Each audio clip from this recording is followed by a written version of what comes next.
Hey, what is up, everybody? Welcome inside the Guilty as Charged podcast. My name is Steven, and I am your host for this evening. It's been a minute since I've done a solo video for our non-members and non-Patreon, non-patrons, excuse me.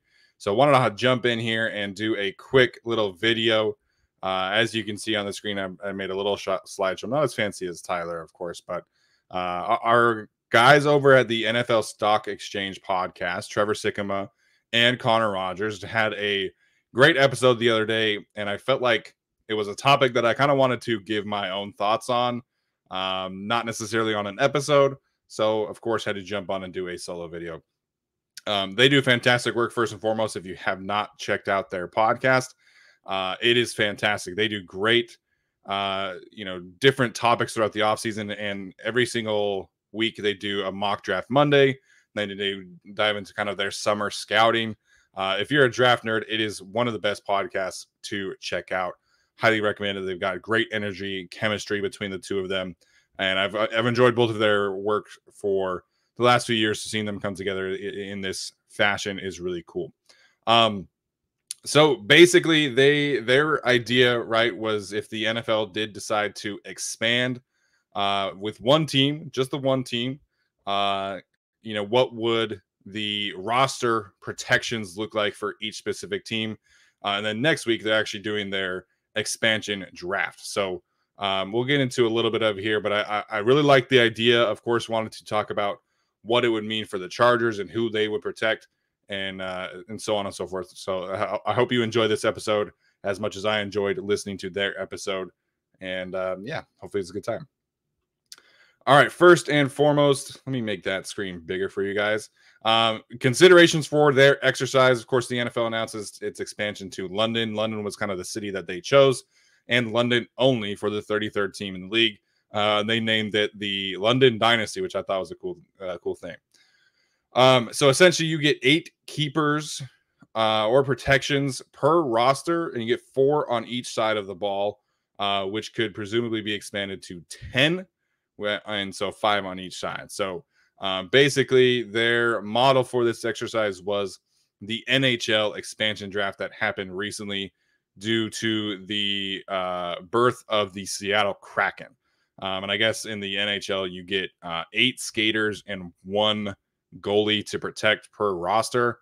And so they decided that they would do 8 NFL players per roster, 4 on each side of the ball.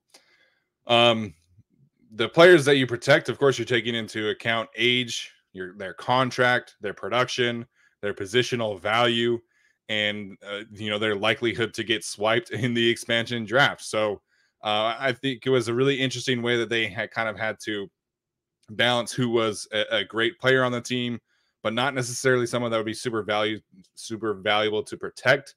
The first argument that kind of stood out to me was Nick Chubb. I think we would all agree that Nick Chubb is probably like the second or third best player on the Browns.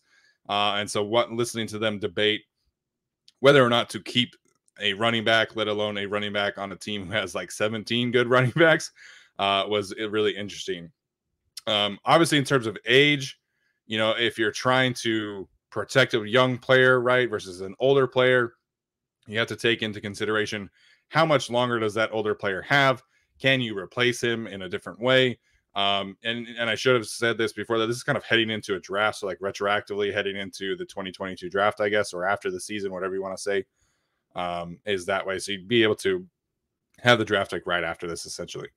In terms of their contract, right, like this is, I guess, kind of weighing the likelihood that somebody would steal that player. A good one that they kind of talked about was Carson Wentz and his contract. They mentioned Leonard Williams and his contract, and that kind of hindering a team, in this instance the expansion team, choosing them, because the expansion team would have to inherit the existing contract.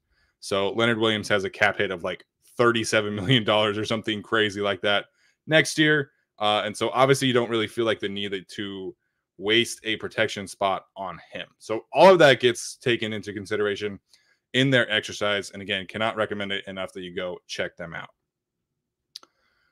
So these were their selections for the NFL Stock Exchange.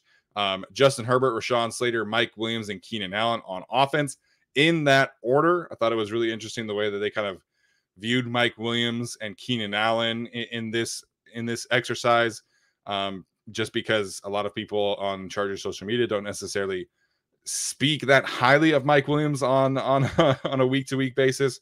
But they thought that, you know, you have to put the younger, higher upside player first, and then at their position, of course, and then the older player, Keenan Allen, second. On defense, they chose Joey Bosa, Derwin James, J.C. Jackson, and Khalil Mack.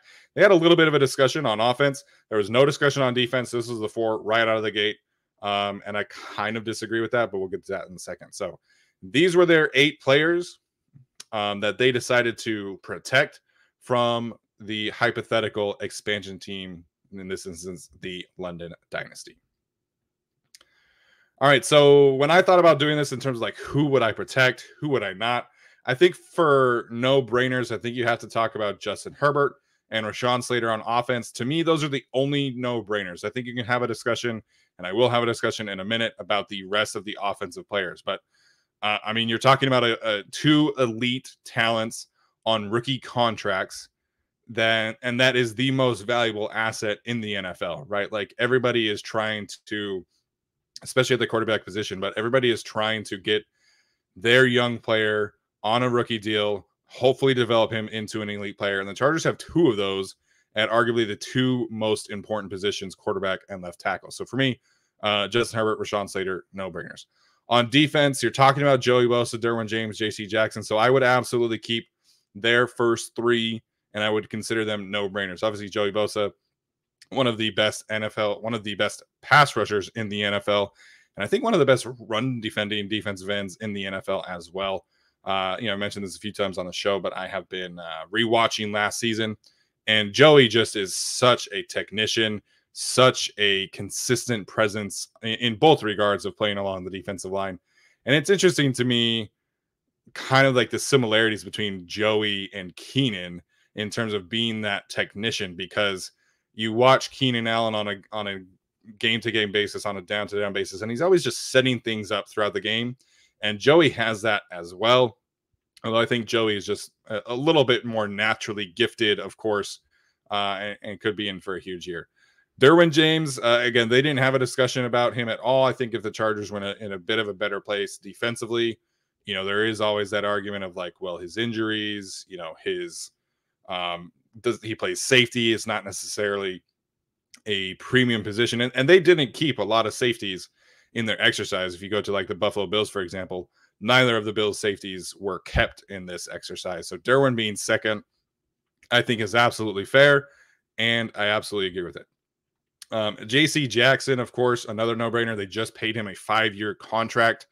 And I think there is, something to be said here about the financial value of somebody, the expansion team targeting JC, because yes, he's on a 5-year new contract, but when talking about his value as an elite corner versus his contract, he makes him a very valuable asset because he's like the 9th highest paid corner in the league. And his 5-year contract is really a 3-year contract. So the Chargers, or the London Dynasty in this case, could theoretically get out of that contract after 3 seasons, if there's any decline or anything like that. I don't think that's going to happen. But again, when you're talking about his contract versus the contract of, Marshawn Lattimore or a Jalen Ramsey or even like a Xavier Howard, like there's no question that JC is going to outproduce his contract. So these are the 5 no-brainers for me that I think absolutely should be on everyone's list in this regard, in this conversation. All right, so the possible discussion points for me, obviously Keenan Allen, Mike Williams, I did not have them in the no-brainer conversation. I think in this exercise where you are talking about protecting somebody for the long term, I think Keenan Allen's value and game will age very nicely.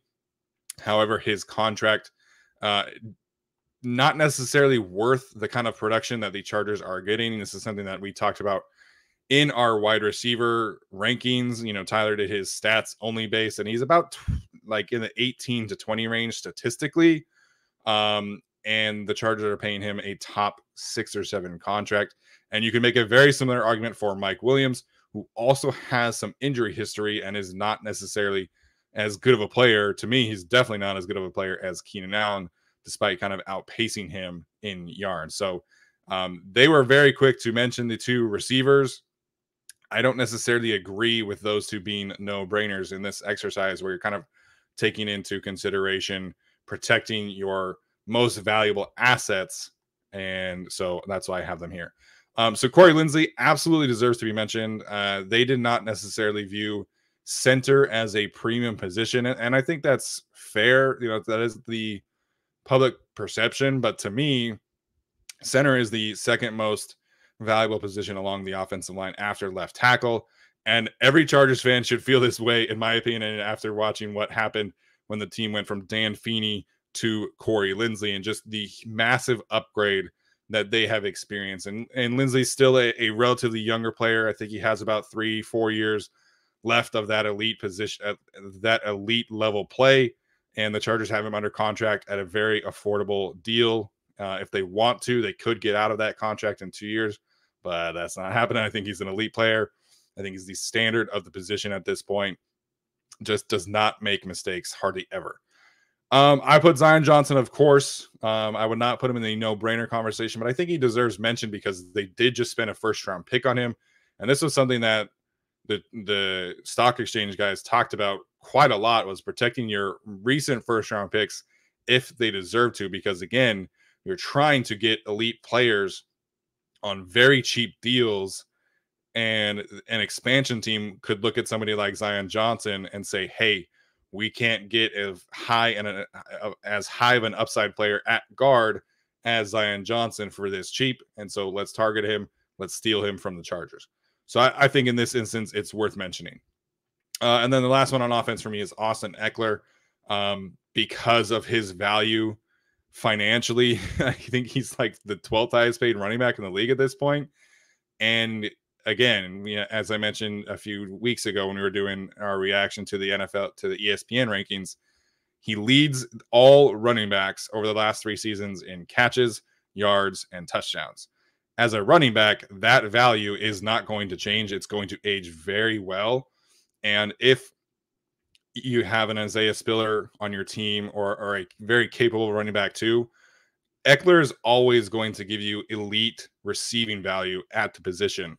And, we've seen lesser players carry on that same kind of financial future for teams just because of that fact, because, it's so hard to find a true legitimate X factor at running back in terms of the pass catching game. And, we've looked, whether it's like James White, Danny Woodhead, that running back is not necessarily going to be, an elite paid running back if they're only a receiving weapon, but they have a ton of value. And so I think Austin Eckler deserves mention as well. All right, moving to the defensive side, Khalil Mack, and like I said, was their 4th choice. They did not hesitate at all. I think you first and foremost have to consider Khalil Mack's contract, because I don't think a team would really consider stealing Khalil Mack's contract at this point, especially after the Chargers restructured it. And so the Chargers are completely on the hook for Khalil Mack for the next 3 years. They do not have a choice. There's zero wiggle room to cut him.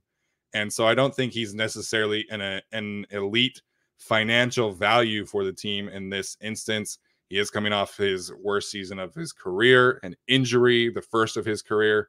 So for me, I think you at least have to talk about not keeping Khalil Mack because of the recent injury history, the age, the declining play, and the contract that the Chargers just restructured, which frankly never really made sense to me. That being said, of course, I'm very, very excited about Khalil Mack. I think he's going to be wonderful for this team. I think he's going to be a big upgrade. Don't get it twisted.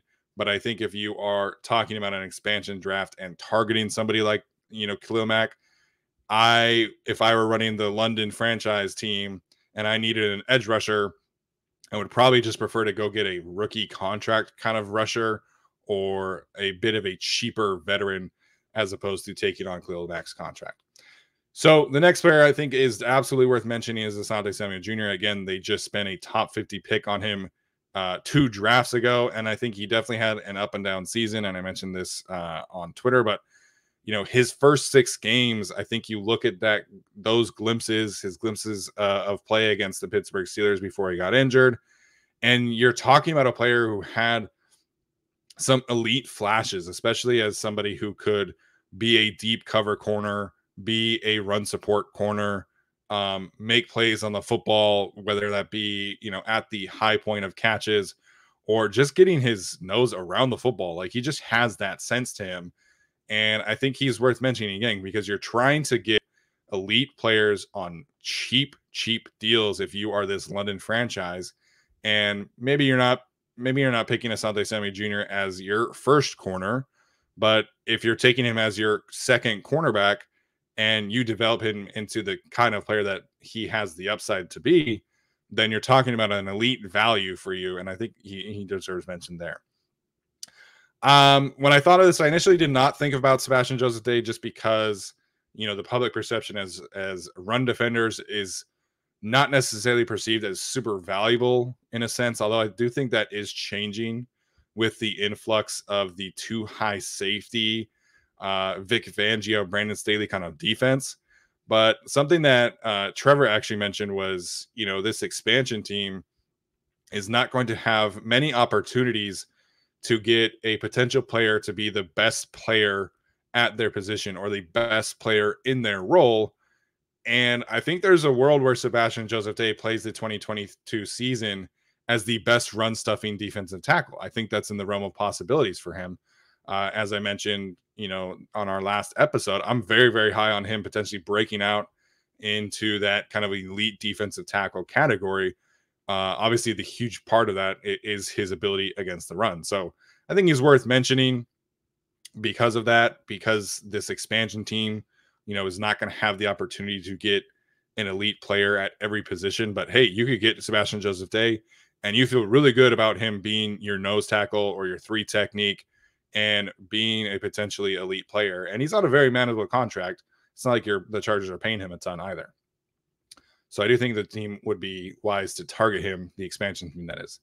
I mentioned Nasir Adderley as well here. Financially, you get 1 more year of a rookie contract, and you're talking about a team, an expansion team getting him on that cheap deal, being able to have a potential breakout player this year.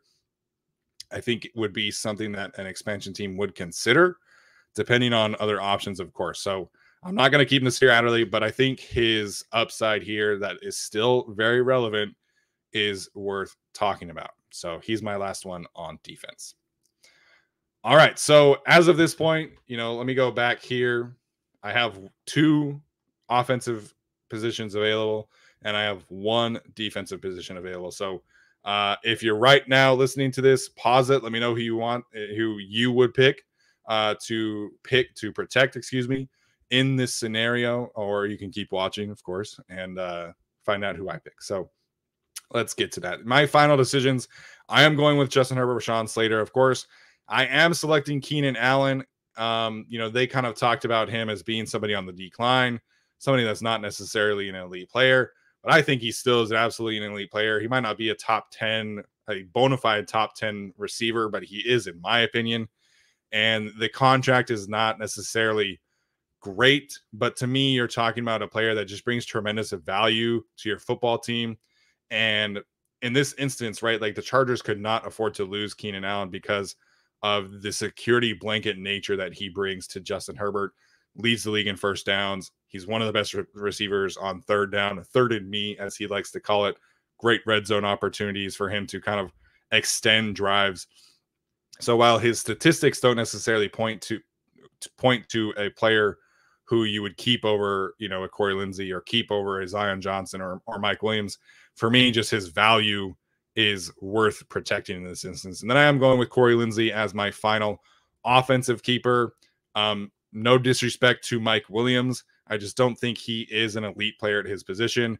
His contract is a little more shaky, and his injury history is more shaky. So for me, if I'm an expansion team and I get like 1 player to target from the Chargers in this instance and I see the NFL Stock Exchange list, I say, okay, I'm getting Corey Linsley. That's my pick. That's my number one opportunity to get an elite player at his position. So for me, I would rather have the elite player guaranteed on my roster. And Mike Williams, again, I don't know if an expansion team would be super willing to take on that contract, that injury history, and put him into a new franchise. I think that contract, obviously, when you're the home team, the Chargers, you have to pay more for him than another team would. So Corey Linsley is my fourth player. If they expanded this scenario to 5, I would select Zion Johnson again because of the financial value and the upside on the field of him potentially being an elite guard on a rookie contract. All right, so defensively, of course, going Bosa, James Jackson. And then number 4, I'm keeping Asante Samuel Jr. I really believe in his ceiling. Again, I probably would have felt differently about this if you had asked me to do this exercise a month ago. But after revisiting a bunch, basically Asante's rookie season in the first 6 weeks, I feel great about where Asante's future is headed. And I think he's really going to take a very big leap this season in year 2, being more comfortable in the scheme, being more confident in his role and his ability. And do I think he's going to be an elite number 1 corner? No, but I think he could be an elite number 2 corner on this team. And so for me, that value of not having to pay a number 2 corner like $14 million, which is what the Chargers are paying essentially for Michael Davis, or $13 million, however you want to shake it, I'd rather have the one that's on a basically free deal in Asante Samuel Jr. And again, like I said, when talking about Khalil Mack, I think if you're comparing the two, I'm going to take the younger, healthier player who maybe in 2022, they're not going to be at the same level, but maybe in 2023, I feel more confident that Asante Samuel Jr. is going to be better in his role than Khalil Mack and is in his role. And again, I just don't think an expansion team would target a Khalil Mack instead of Asante Samuel Jr. So I think you have to protect Asante, protect that top 50 pick that you invested in him. And if they expanded to 5, then absolutely you put Khalil Mack in that conversation. I don't think there's I don't think there's difference. Like I think for me, choosing Khalil Mack, the pass rusher, over Sebastian Joseph Day, I think is a bit of a no-brainer. So that's my list. So let me know what you guys think. Again, I hope you enjoyed this as much as I enjoyed their episode and just kind of brainstorming this and exercising what players I would protect in this instance. So yeah, let me know what you think in the comments. If you didn't like this exercise, if you think it's foolish, let me know too. All right, so that's going to do it for me. We're going to be going live tomorrow evening for our regularly scheduled episode. So don't miss it. We'll talk to you then. Peace.